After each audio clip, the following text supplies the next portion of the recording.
മരിച്ചാലും മരിക്കാത്ത നന്മകളെ പറ്റിയിട്ട് നബി സല്ലല്ലാഹു അലൈഹി വസല്ലമ ഒരിക്കൽ സ്വഹാബിമാരോട് സംസാരിക്കുന്നുണ്ട്.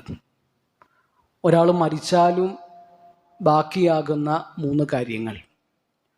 അള്ളാഹുവിൻ്റെ റസൂൽ സല്ലല്ലാഹു അലൈഹി വസല്ലം പറഞ്ഞു, സ്വദഖത്തുൻ ജാരിയ, ജാരിയായ സ്വദക്ക, വലതുൻ സാലിഹുൻ യദ്ഉ ലഹു, അവന് വേണ്ടി പ്രാർത്ഥിക്കുന്ന സാലിഹായ മകൻ മകൾ.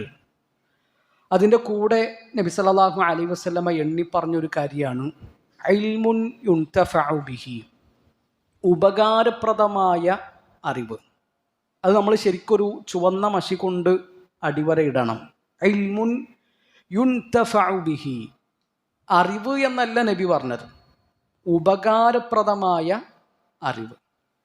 ഇപ്പോൾ ഫജ്ർ നിസ്കാരത്തിൽ അള്ളാഹുവിൻ്റെ റസൂൽ സല്ലല്ലാഹു അലൈഹി വസല്ലമ പ്രാർത്ഥിച്ചിരുന്നു എന്നാണ്, അല്ലാഹുമ്മ ഇന്നി അസ്അലുക ഇൽമൻ നാഫിഅ വറിസ്ഖൻ തയ്യിബ വഅമലൻ മുതഖബ്ബല. അല്ലാഹുവേ, ഉപകാരപ്രദമായ അറിവ് ഞാൻ നിന്നോട് ചോദിക്കുന്നു. നബി സല്ലല്ലാഹു അലൈഹി വസല്ലമ ഫജ്ർ നിസ്കാരത്തിൽ പ്രാർത്ഥിച്ചിരുന്ന പ്രാർത്ഥനയാണ് സലാം വീട്ടുന്നതിൻ്റെ മുമ്പ്. സ്വഹാബിമാർ പറയുന്നുണ്ട്, 4 കാര്യങ്ങളിൽ നിന്ന് അള്ളാഹുവിൻ്റെ റസൂൽ സല്ലല്ലാഹു അലൈഹി വസല്ലമ അഭയം ചോദിച്ചിരുന്നു.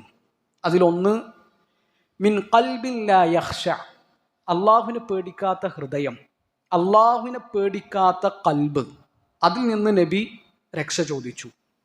മിൻ ഇൽമിൻ ലാ യൻഫഅ, ഉപകാരമില്ലാത്ത അറിവ്. മിൻ നഫ്സിൻ ലാ തശ്ബഅ, എത്ര കിട്ടിയാലും മതിയാകാത്തൊരു മനസ്സ്, ആർത്തിയുള്ള മനസ്സ്. മിൻ ദഅവത്തിൻ ലാ യുസ്തജാബ ലഹ, പ്രാർത്ഥനയ്ക്ക് ഉത്തരം കിട്ടാത്ത അവസ്ഥ.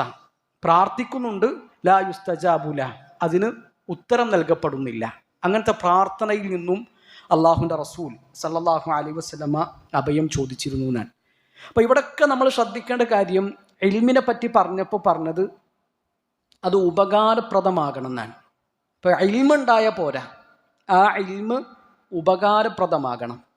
എപ്പോഴാണ് ഒരു ഇൽമ് ഉപകാരപ്രദമാവുക? ആ അറിഞ്ഞതനുസരിച്ച് പ്രവർത്തിക്കുമ്പോഴാണ്, ജീവിതം മാറുമ്പോഴാണ്, പഠിച്ച കാര്യങ്ങൾക്കനുസരിച്ച് നമ്മുടെ രീതികൾ ക്രമീകരിക്കുമ്പോഴാണ്. പ്രിയപ്പെട്ടവരെ, ഇൽമ് എന്നത് അതൊരിക്കലും വെറുതെ കിട്ടുന്നൊരു സംഗതിയല്ല. മേലനങ്ങാതെ, പണിയെടുക്കാതെ, പരിശ്രമിക്കാതെ, ഉറക്കമൊഴിക്കാതെ ഒന്നും കിട്ടുന്നതല്ല ഇൽമ് എന്നത്. ഇപ്പോൾ ഇബ്നുൽ ജൗസി റഹിമഹുല്ലാഹു തആലയെ പറ്റി പറയലുണ്ട്, അദ്ദേഹം ടോയ്ലറ്റിലേക്ക് പോകുമ്പോൾ മകളെ പുറത്ത് നിർത്തിയിട്ട് മകള് പുറത്തുനിന്ന് കിതാബ് വായിച്ചു കൊടുക്കുകയാണ്. കാരണം ടോയ്ലറ്റിൽ ഇരുന്നിട്ട് കിതാബ് വായിക്കാൻ പറ്റില്ലല്ലോ. അപ്പോൾ ആ സമയം പോലും എങ്ങനെയെങ്കിലുമൊക്കെ പ്രയോജനപ്പെടുത്താനാണ് അവർ ശ്രദ്ധിച്ചിരുന്നത്. ഇബ്നുൽ ജൗസി റഹിമഹുല്ലാഹു തആല 500-ലധികം ഗ്രന്ഥങ്ങൾ രചിച്ചിട്ടുണ്ട് എന്നാണ്. എന്തുകൊണ്ട് അവർക്കത് കഴിഞ്ഞത്? അത് അവരുടെ ഇഖ്ലാസും അവരുടെ പരിശ്രമവുമായിരുന്നു.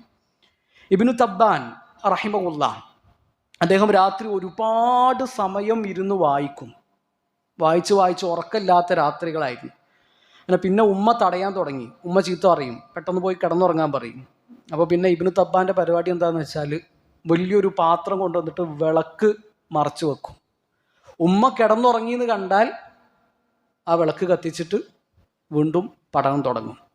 അതവർക്ക് ഇൽമിനോടുണ്ടായിരുന്നൊരു താല്പര്യമാണ്. അറിവിൻ്റെ വില എന്തായിരുന്നു എന്ന് അവർ തിരിച്ചറിഞ്ഞിരുന്നു. സ്വഹീഹുൽ ബുഖാരി 3 ദിവസം കൊണ്ട് വായിച്ചു തീർത്ത ഒരാളുണ്ട് ചരിത്രത്തിൽ, ഖതീബുൽ ബഗ്ദാദി. സ്വഹീഹുൽ ബുഖാരി മുഴുവൻ 3 ദിവസങ്ങൾ കൊണ്ടാണ് അദ്ദേഹം വായിച്ചു തീർക്കുന്നത്. അപ്പോൾ ഈ ഇൽമ് എന്നതിൻ്റെ വിലയും, ഇൽമ് പഠിക്കുക എന്നത് ഇബാദത്താണെന്നും അത് ഏറ്റവും അമൂല്യമായൊരു സംഗതിയാണെന്നും തിരിച്ചറിയുന്ന ഒരാൾക്ക് ഇതിനൊക്കെ കഴിയുകയുള്ളൂ. ഞാൻ പറയുന്നത് അവരെപ്പോലെ ഒന്നും ആയിട്ടില്ല എങ്കിലും നമ്മുടെ ദീൻ അത് വ്യവസ്ഥാപിതമായി പഠിക്കാൻ നമുക്ക് കഴിയുന്നുണ്ടോ എന്ന് നമ്മൾ ആലോചിക്കുക. സ്ഥിരമായിട്ട് ദീന് പഠിക്കാൻ എന്ത് സംവിധാനമാണ് നമ്മൾ കണ്ടിട്ടുള്ളത്? മദ്രസയിൽ 5ാം ക്ലാസ്സിലോ 6ാം ക്ലാസ്സിലോ വെച്ചിട്ട് നമ്മൾ ദീനിൻ്റെ പഠനം നിർത്തിയിട്ടുണ്ടാകും. പിന്നെ എവിടെന്നെങ്കിലുമൊക്കെ പ്രസംഗം കേൾക്കുന്നുണ്ടാകും, ആഴ്ചയിൽ ഒരു ഖുത്ബ കിട്ടുന്നുണ്ടാകും. അതല്ലാതെ വ്യവസ്ഥാപിതമായിട്ടൊരു പഠനം നമ്മുടെ ജീവിതത്തിൽ ഉണ്ടോ എന്ന് ശരിക്ക് ഗൗരവത്തിൽ നമ്മൾ ഓരോരുത്തരും ചിന്തിക്കണം.